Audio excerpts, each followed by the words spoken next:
Sir, അടുത്തത് ഒരുപാട് ആളുകൾ സംശയമായിട്ടുള്ള ഒരു കാര്യം ചോദിച്ചതാണ്. ഇപ്പോൾ നമ്മുടെ AI ക്യാമറകൾ ഒരുപാടുണ്ട്.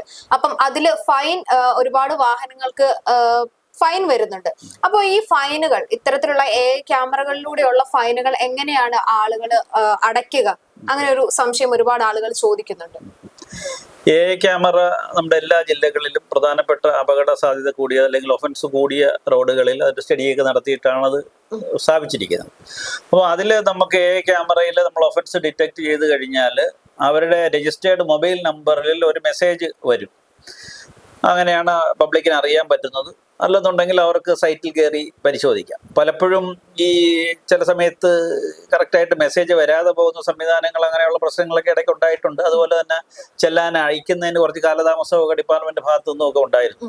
അതുകൊണ്ട് പബ്ലിക്കിന് നമുക്ക് പറയാനുള്ളത് അവരുടെ വാഹനത്തിൽ ഈ ചെല്ലാൻ വല്ലതും ഉണ്ടോ എന്ന് പബ്ലിക്ക് നിരന്തരം ചെക്ക് ചെയ്ത് ഇടയ്ക്കൊന്ന് ആഴ്ചയിൽ ഒരിക്കലും 2 ആഴ്ച കൂടുമ്പോഴത്തേക്ക് ചെക്ക് ചെയ്യുന്നത് നല്ലതാണ്. കാര്യം ഇതിൽ ഒരു വിഷയമെന്ന് പറയുന്നത്, നമുക്ക് ഒരു ഒഫൻസ് ചില കുറ്റകൃത്യങ്ങൾക്ക് കുറ്റകൃത്യം റിപ്പീറ്റ് ചെയ്താൽ ഫൈൻ കൂടുതൽ വരുന്ന ഒരു സ്ഥിതിവിശേഷമുണ്ട്. അപ്പോൾ നമ്മൾ ഒരു ഉദാഹരണത്തിന് ഇപ്പോൾ ഒരു നോ പാർക്കിംഗ് ഏരിയയിൽ വാഹനം പാർക്ക് ചെയ്തു എന്നുള്ളതിന്റെ സാധാരണ പെറ്റി ഓഫൻസിന് 250 രൂപയാണ്.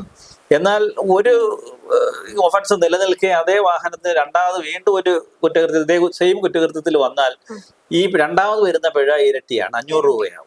എന്നാൽ നേരത്തെ മറ്റത് ക്ലിയർ ചെയ്തിട്ടുണ്ടെങ്കിൽ, പഴയ ചെല്ലാൻ ക്ലിയർ ചെയ്തെങ്കിൽ 250 രൂപ വരത്തുള്ളൂ. അങ്ങനെയൊക്കെയുള്ള ചില പ്രശ്നങ്ങൾ ഇതിനകത്തുണ്ട്. അപ്പോൾ അത് പബ്ലിക് ചെക്ക് ചെയ്യുക.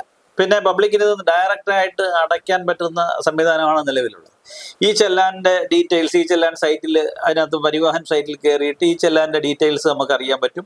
അതിൽ നമ്മളുടെ വണ്ടി നമ്പറും കൊടുത്ത് ചേസ് നമ്പറിൻ്റെ ലാസ്റ്റ് 5 ഡിജിറ്റും കൊടുത്ത് അതിൻ്റെ ക്യാപ്ച എൻ്റർ ചെയ്ത് കഴിഞ്ഞാൽ അവർക്ക് അവരുടെ വണ്ടിയുടെ ചെല്ലാൻ ഉണ്ടെങ്കിൽ അതിൻ്റെ ഡീറ്റെയിൽസ് അതിൽ തന്നെ വരികയും അതിനകത്ത് പേ ചെല്ലാൻ എന്നുള്ളതിൽ ക്ലിക്ക് ചെയ്തുകൊണ്ട് ഓൺലൈനായിട്ട് ഫൈൻ അടയ്ക്കാനുള്ള സംവിധാനം ഇപ്പോൾ നിലവിലുണ്ട്.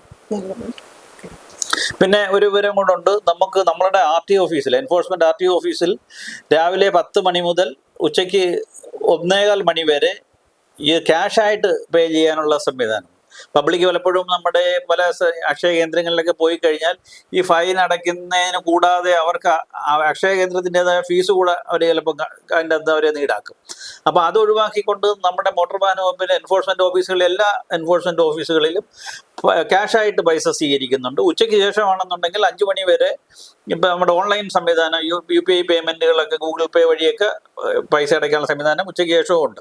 അപ്പം 5 മണി വരെ നമ്മൾ ആ പൈസ കളക്ട് ചെയ്യുന്നുണ്ട്. അതും കൂടെ പബ്ലിക്ക് മനസ്സിലാക്കാം. സർ, നമുക്ക് ഇപ്പോൾ ഈ AI ക്യാമറയിൽ നിന്ന് ഫൈൻ വരുന്നു നമുക്ക്.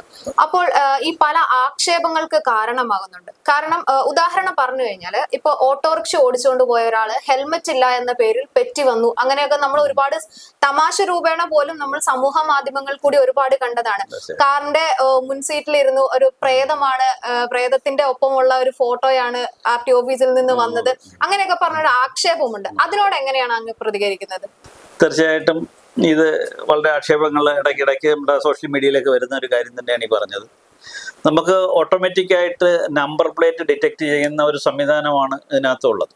അങ്ങനെ ആ നമ്പർ പ്ലേറ്റ് ഡിറ്റക്ട് ചെയ്യുമ്പോഴത്തേക്ക് അത് വിവിധ നമ്മുടെ വാഹന സൈറ്റിൽ ഇതിൻ്റെ RC-യുമായിട്ട് സിസ്റ്റം തന്നെ ഒത്തു നോക്കിയിട്ട് ഇതിൻ്റെ ഡീറ്റെയിൽസ് നമുക്ക് ഇതിൻ്റെ വണ്ടി നമ്പർ ഡിറ്റക്ട് ചെയ്ത്, നമ്മളുടെ ഒരു മോട്ടോർ വെഹിക്കിൾ ഇൻസ്പെക്ടർ തന്നെയാണ് ഇത് പലപ്പോഴും ഇത് ചെക്ക് ചെയ്ത് നമുക്ക് ഇതിൻ്റെ ഫൈനിൻ്റെ വണ്ടിയുടെ നമ്പറുകളൊക്കെ ഉറപ്പുവരുത്തുന്നു.